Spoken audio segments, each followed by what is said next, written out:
Olá, seja bem-vindo, seja bem-vinda ao segundo vídeo da Semana do Relacionamento Saudável. Eu sou Alírio de Cerqueira Filho, médico homeopata e psicoterapeuta com 30 anos de experiência, tenho especialização em psiquiatria, psicologia e psicoterapia transpessoal, terapia regressiva a vivências passadas, hipnose clínica, Emotional Freedom Techniques, Master Practitioner em Programação Neurolinguística, escritor com vários livros publicados, educador transpessoal consciencial, diretor científico do Instituto Brasileiro de Plenitude Humana. Nesta série de vídeos da Semana do Relacionamento Saudável, estou lhe ensinando o método que tenho desenvolvido nos últimos 25 anos de como reprogramar a sua mente para desenvolver a saúde mental e física, que utiliza um novo ramo da psicologia, denominada psicologia consciencial, e também recursos de inteligência emocional e programação neurolinguística. Caso você não tenha assistido ao vídeo anterior, ele estará disponível até o próximo domingo à meia-noite. Recomendo que você o assista. Por que isso é importante? Porque estamos lhe oferecendo reflexões valiosas sobre a saúde das relações humanas. Imagine que você consegue ter relacionamentos cada vez mais amistosos e saudáveis no seu ambiente de trabalho, na família e principalmente com você mesma ou com você mesmo. Parece até difícil de acreditar. Ao invés de ter relacionamentos conflituosos com colegas de trabalho, seu cônjuge, seus filhos, irmãos, pais, dificuldades de autoaceitação e autoamor, você conseguir sentir cada vez mais harmonia nos seus relacionamentos para trabalhar e viver a sua vida em paz consigo mesma ou consigo mesmo e com as pessoas com quem se relaciona. Eu sei que isso parece muito bom para ser verdade, mas sei que é possível sim desenvolver um relacionamento cada vez mais harmonioso, utilizando o método correto, as técnicas precisas para desenvolver qualidades fundamentais para um bom relacionamento interpessoal. Já orientei centenas de pessoas a melhorarem os seus relacionamentos consigo mesmas e com as demais nas centenas de cursos que ministrei ao longo de minha carreira. Se eu não tivesse visto isso acontecer com centenas de alunos, eu também ficaria com o pé atrás, ficaria receoso, acreditando que isso não é possível. Na minha missão como médico, tenho como objetivo ajudar as pessoas a se tornarem saudáveis. O Instituto Brasileiro de Plenitude Humana, empresa de desenvolvimento pessoal, onde sou o diretor científico, realiza cursos presenciais de autoconhecimento e desenvolvimento humano há 25 anos. São cursos muito profundos que já auxiliaram centenas de pessoas a mudarem as suas vidas. Mais ou menos 16 anos. Recebi um convite de Plenitude, o tema do curso me agradou, me chamou a atenção e eu fui. Esperava um conteúdo de autoconhecimento. Pelo que eu recebi do convite, me parecia um convite a respeito disso, como se autoconhecer. Conheci várias ferramentas, vários conteúdos que me proporcionaram realmente me conhecer. Os benefícios que esse autoconhecimento me proporcionaram. Nas relações comigo mesma, nas relações com a minha família, com os meus amigos, na minha profissão. As relações se tornaram muito mais leves, mais suaves. Não que não tivessem mais conflitos, continuaram a ter conflitos, desafios, mas elas foram conduzidas de uma forma mais amorosa e acolhedora. Fiz psicoterapia com a Alírio, com o Laporté, acrescentaram demais, foi um complemento ao curso e um aprofundamento. Super valeu a pena, realmente considero como um presente. Olhando para trás na minha vida, vendo como eu reagia, como eu funcionava, era de uma forma muito dolorosa, uma forma com muito peso, com muita dificuldade. E depois que eu comecei a fazer todo esse caminho pelo autoconhecimento, pela utilização de técnicas, de recursos, a minha vida ficou mais leve e isso me proporciona uma felicidade assim, incrível, uma paz interior muito grande. Então é realmente um verdadeiro tesouro. A gente vem para o Plenitude, vivencia toda essa energia amorosa, todo esse conteúdo profundo dentro da psicologia consciencial e isso reflete lá fora. Então a gente vem, se reabastece disso e no mundo, dentro das nossas atividades diárias, o reflexo disso é, guardadas as proporções, umas gotinhas de amorosidade por onde a gente passa. Eu conheço a Plenitude Humana há 5 anos. Eu parei aqui em busca do autoconhecimento e não sabia que me ia trazer tanta felicidade. E estar aqui hoje é um presente para mim. Eu fico contando os dias para chegar ao final de semana do mês que eu vou estar aqui e fico triste quando eu tenho algum compromisso e fico com saudade igual criança. Mas eu fico contando quando a gente entra em férias aqui em dezembro, janeiro e retornamos só em fevereiro. Sinto realmente falta do Plenitude Humana. Eu volto para casa me sentindo acolhida, me sentindo vitoriosa, pois eu me permiti, pois eu consegui. E é uma busca eterna, né? Em busca da felicidade aqui no Plenitude. Vem para cá você também. Em nosso vídeo anterior, refletimos sobre o funcionamento da mente na criação do mapa de mundo, relacionado às crenças limitantes e o quanto isso interfere no relacionamento interpessoal. Vimos as histórias resumidas de Cláudia, Paulo e Renato e o quanto a educação recebida gerou cognições, ou seja, aprendizados que formam o sistema de crenças. Neste vídeo vamos refletir sobre o relacionamento interpessoal no ambiente de trabalho. No relacionamento interpessoal no ambiente de trabalho, você é convidado a desenvolver algumas habilidades básicas que caracterizam uma pessoa inteligente emocionalmente, tais como capacidade de liderança, capacidade de trabalhar em equipe, dentre outras. Para entender bem como exercitar a liderança e trabalhar em equipe com amor, somos convidados a compreender a relação de poder que existe no relacionamento humano. No relacionamento interpessoal, estaremos lidando necessariamente com o poder. Muita gente tem uma relação com o poder um pouco de aversão, até a palavra poder. O grande problema não está na palavra poder, mas no abuso do poder, que já não é mais nem poder, já é prepotência, conforme nós veremos daqui a pouco. Há todo um movimento no sentido de se modificar as características das pessoas que convivem conosco de uma forma ou de outra no processo do abuso do poder. Então existem as formas egóicas, reativas e passivas e a forma equilibrada de se exercitar o poder. É muito importante no relacionamento interpessoal você saber o que é o poder real daquilo que é o abuso do poder. O abuso do poder está ligado à chamada prepotência e pseudo-onipotência, que são formas egóicas reativas de se exercer o poder.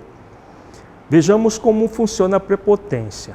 É o uso da força sobre o outro que é subjugado. Essa força pode ser desde força bruta, como era no passado, mas no presente a força é muito mais mental, muito mais de persuasão, de levar o outro a obedecer de uma forma em que há uma prepotência, há um abuso do poder sobre o outro e não um processo de anuência do outro. A pessoa prepotente se idealiza superior aos outros e por isso ela força a submissão da outra que ela pensa ser inferior. Ela faz com que a outra pessoa mude a sua maneira de ser para atender às suas vontades.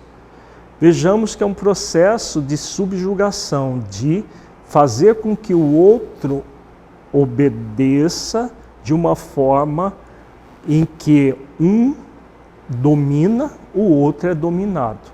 É extremamente nociva essa forma de exercitar o poder.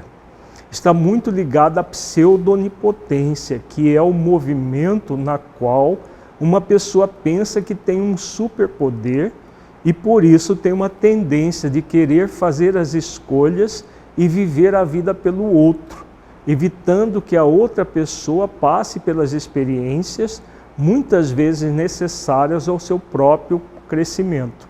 Então é um movimento no qual a pessoa acredita que ela pode fazer escolhas pelo outro. Está muito ligada à prepotência, porque a pessoa tem a ilusão de que pode escolher pelo outro, direcionar o outro. Como isso é impossível, o que acontece? Ela entra com a prepotência, obrigando o outro a pensar como ela, a agir como ela. Há uma interferência na vida do outro.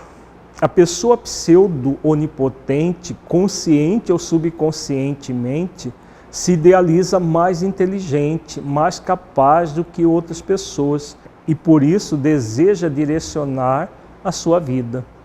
Tanto a prepotência quanto a pseudo-onipotência é um falso poder, porque ninguém tem o poder de viver a vida pelo outro, de fazer com que o outro mude.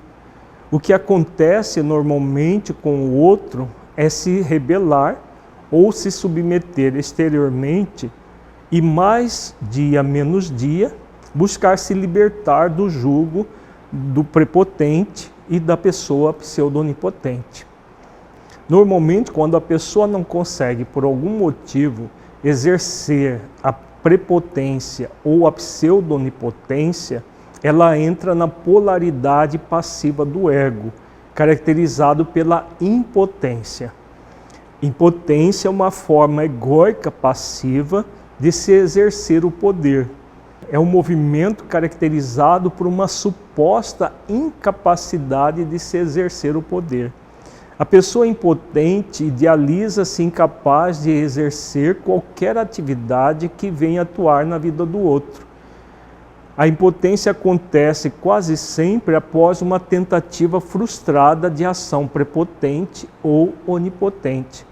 Então a pessoa acredita que ela não tem poder nenhum, que ela não é capaz de nada, que ela não consegue nada, que ela não dá conta de nada, que ela não dá conta de fazer nada que influencie na vida do outro.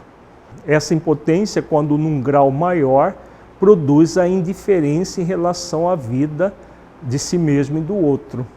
Uma outra forma de exercer a impotência é acreditar que os outros têm o poder sobre nós.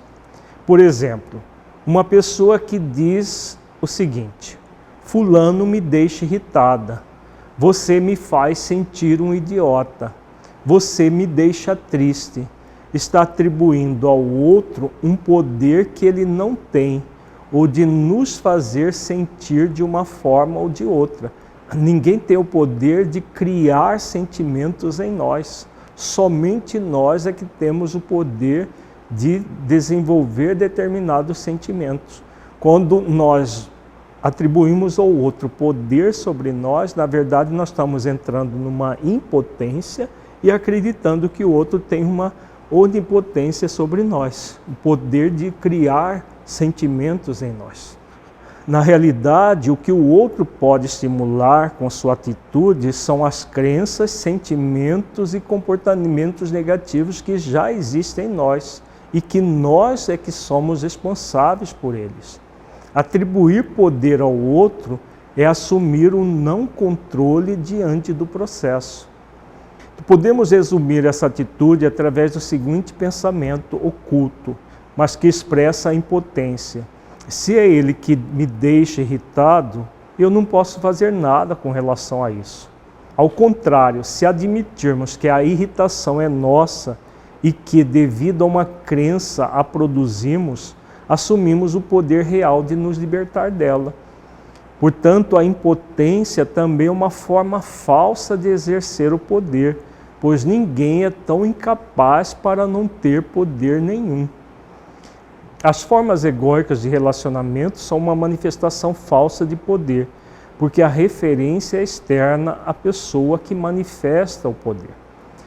Enquanto nos movimentos egóicos a referência de poder é o outro, prepotência, mandar na vida do outro, subjugando-o, pseudo-onipotência, direcionar a vida do outro, interferindo nela, impotência, incapacidade total em relação à vida do outro ou à influência que o outro tem, no movimento proativo a referência é a própria pessoa. Resumindo, nós temos no processo reativo a pseudo-onipotência, que é uma tentativa de ter um poder muito maior do que a pessoa tem. Oni significa todo, então é todo o poder. Poder sobre os outros, sobre decidir a vida dos outros, fazer que os outros pensem como nós, isso é impossível. Comumente a pessoa pseudo-onipotente usa da prepotência, que é o movimento do abuso do poder, tentando subjugar o outro física, emocionalmente, de todas as formas. E no polo passivo nós temos a impotência, que é a falsa ausência de poder, no qual a pessoa entra numa passividade e acredita que até os outros têm poder de fazer com que ela sinta dessa ou daquela maneira. São duas formas extremamente falsas de exercitar o poder. Agora vejamos qual é a forma real, a forma que todos nós somos convidados a desenvolver. Vejamos as características do poder real. É uma forma proativa de se exercer o poder. A referência de poder é interna, eu comigo mesmo. A pessoa exerce o poder transformando a sua própria vida para melhor. Em virtude disso, ela serve como exemplo de mudança. Na relação com o outro, ela usa o seu poder para orientar, assessorar, colaborar com o outro, para que este adquira as experiências e viva a sua vida da melhor maneira possível. Muito importante no ambiente de trabalho, no desenvolvimento de liderança e do trabalho em equipe. Na forma proativa, a pessoa exerce o poder de mudar a própria vida, sem querer mudar a vida do outro, porque ela sabe que ela não tem o poder de fazer as escolhas pelo outro. Ao atuar assim, ela estará indiretamente convidando o outro a mudar, se for o caso. Vejamos que no processo do relacionamento interpessoal no ambiente de trabalho, nós vamos lidar com poder o tempo todo. A liderança é exatamente um instrumento de uso do poder, que nós poderemos agir de forma desequilibrada ou equilibrada. É fundamental que nós, num processo de saúde das relações humanas no ambiente de trabalho, busquemos exercitar a liderança aprendendo a estimular o potencial das pessoas, valorizando o que elas têm de melhor, as suas qualidades essenciais, com o intuito de conquistarmos um espaço de trabalho conjunto ou de compartilhamento de objetivos e metas, formando equipes de trabalho proativas que atuam em prol de um ideal comum. Lideranças desse tipo é aquela em que o poder real é exercitado com um profundo amor. Para que a liderança aconteça dessa forma, é fundamental desenvolver habilidades de inteligência emocional, como o autoconhecimento, o autodomínio, a automotivação, a empatia, para que haja uma formação de uma verdadeira liderança para exercer de forma amorosa essa aptidão. Se isso não acontecer, teremos a formação da liderança baseada nos sentimentos negativos do ego. Vejamos os tipos de liderança que podemos exercer baseada no ego. Temos na polaridade reativa a liderança com base no desamor, que vai gerar o autoritarismo. Na polaridade passiva de pseudo-amor, a liderança permissiva, também chamada laissez-faire, um termo em francês, que é a liderança permissiva. A liderança centrada no ser essencial é a liderança proativa, com amor. Vejamos as características de cada uma delas. A liderança autoritária está centrada na polaridade reativa do ego. O líder impõe aos liderados o comando da sua vontade, fixando unilateralmente as diretrizes de trabalho. Como é baseada no desamor, tem um caráter extremamente negativo, pois tende a fazer com que os liderados respondam com desamor, com prepotência e pseudo-onipotência, gerando dois tipos de movimentos. Naqueles com tendência passiva, produz o conformismo apático, com impotência, levando-os a obedecer sem questionar, produzindo um grupo de trabalho bastante apático. Naqueles com tendência reativa, gera uma agressividade que será manifestada de forma evidente, com muitos confrontos entre líder e liderados, ou mascarada, com liderados sabotando de forma camuflada as ordens do líder. Então, nesse tipo de liderança, nós vamos ter grupos de trabalhos apáticos ou pessoas reagindo contra o líder ou sabotando subrepeticiamente as ordens do líder, fazendo com que o ambiente de trabalho seja um ambiente francamente hostil, muito desequilibrado. A energia mental que perpassa o ambiente de trabalho assim é muito tóxica. Isso é comum em muitos ambientes de trabalho, no ambiente das empresas públicas, nas empresas privadas também acontece, e é muito nocivo a liderança feita dessa forma. Na maioria das vezes, ambas as tendências se fazem presentes, dependendo das circunstâncias, uma levando a outra e vice-versa. Muitas vezes a pessoa cai numa passividade, outra hora ela reage, às vezes ficando num movimento pendular. Passividade e reatividade consecutivamente. Essa forma de liderar obstaculiza o potencial de criatividade e iniciativa dos liderados, inibindo a atuação responsável e o comprometimento com os resultados, que gera uma melhoria das condições de trabalho. Como falei agora há pouco, o trabalho nessas condições será bastante desafiador. A energia que perpassa um ambiente assim é muito tóxica. Jamais haverá a formação de uma verdadeira equipe de trabalho com esse tipo de liderança.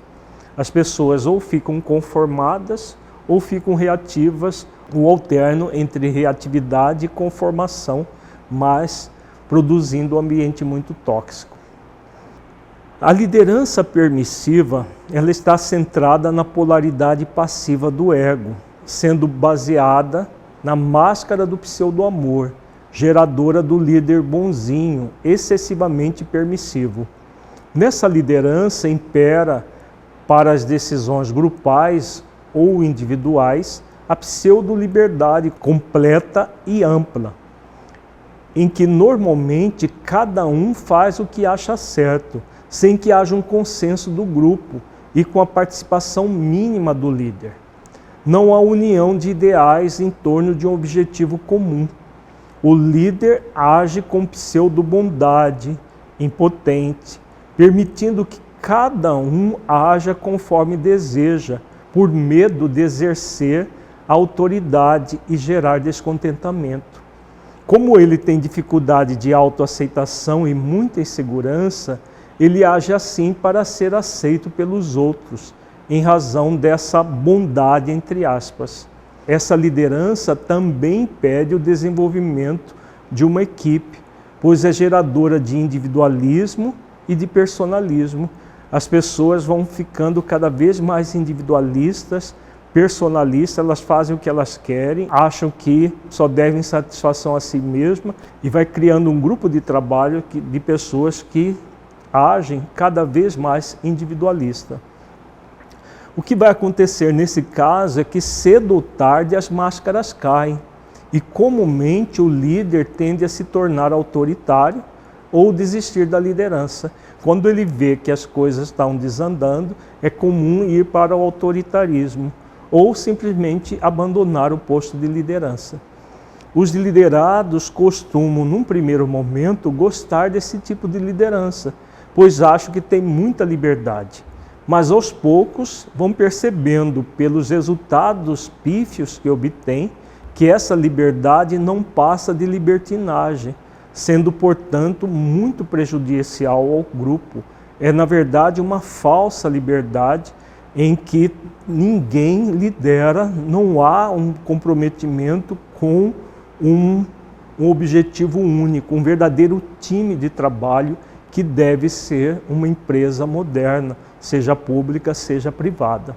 Agora vejamos como é uma liderança proativa, que é a liderança centrada no sentimento de amor e no poder real, geradora da proatividade.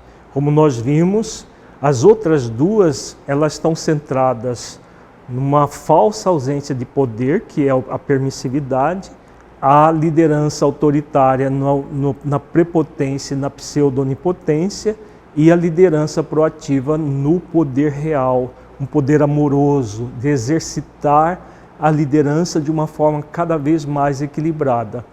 Na liderança proativa é fundamental o exercício da autoridade, em que o líder se identifica com o grupo, sente-lhe as necessidades e interpreta-lhe os anseios para proceder sempre que possível pelo consenso geral, ou pelo menos respeitando-se a decisão da maioria que ele consulta frequentemente, sem abster-se de esclarecer e orientar e, sobretudo, respeitar a minoria divergente.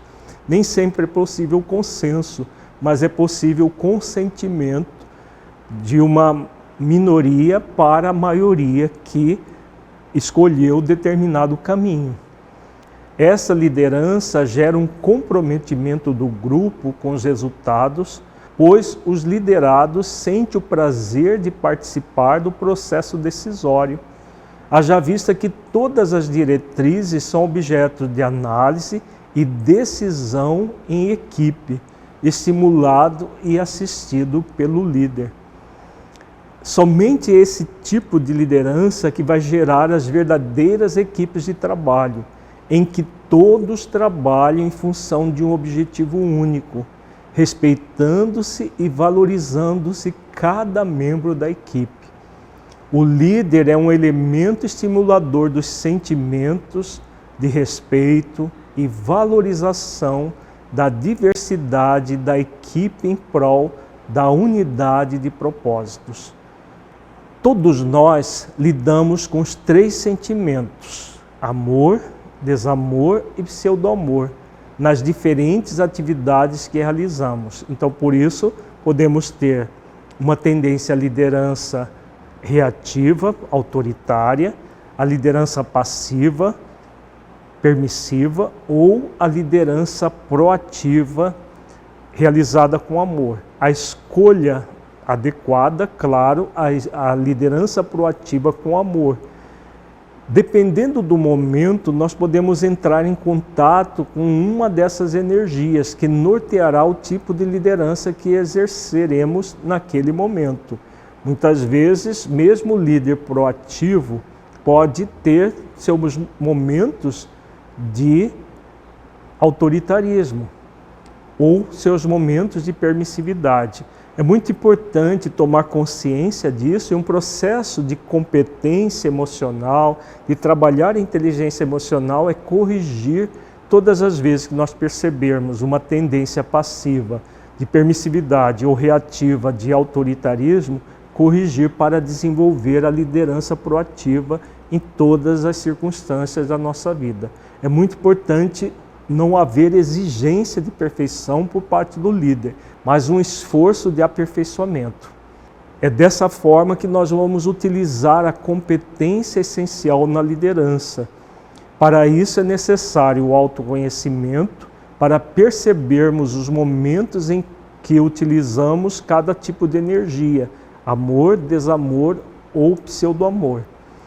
E com autodomínio, canalizarmos os nossos potenciais para a autoridade, exercitando a liderança com amor e poder real para gerar equipes de trabalhos proativas que agem em função de um ideal comum.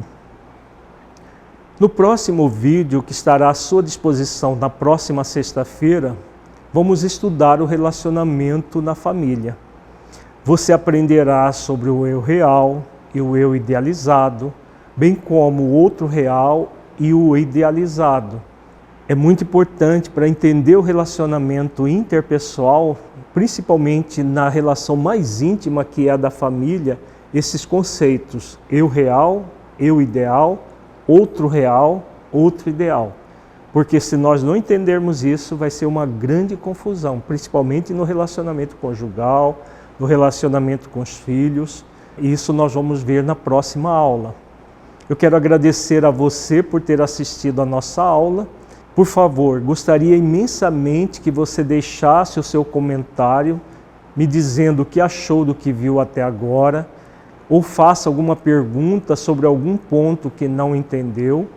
Esse favor que você nos faz ajuda-nos muito a preparar conteúdos específicos para atender às suas dúvidas e a melhorar a forma didática como temos apresentado o nosso trabalho. Eu e a minha equipe agradecemos de todo o coração a sua presença conosco. Muita paz e até a nossa próxima aula.